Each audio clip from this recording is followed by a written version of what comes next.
ஆசையில தொட்டு புட்டேன் நெஞ்சுக்குள்ள ஜல்லிக்கட்டு புடிவாரமானே ஒரு கடிவாளம் போட்டேன் மலை நாட்டு தேனே ஒன்ன மடி மேல சாச்சேன்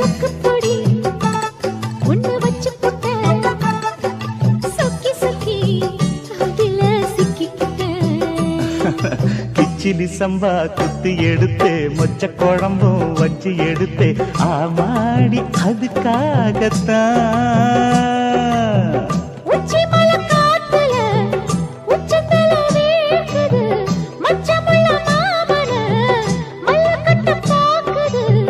பக்கம் வந்து வருது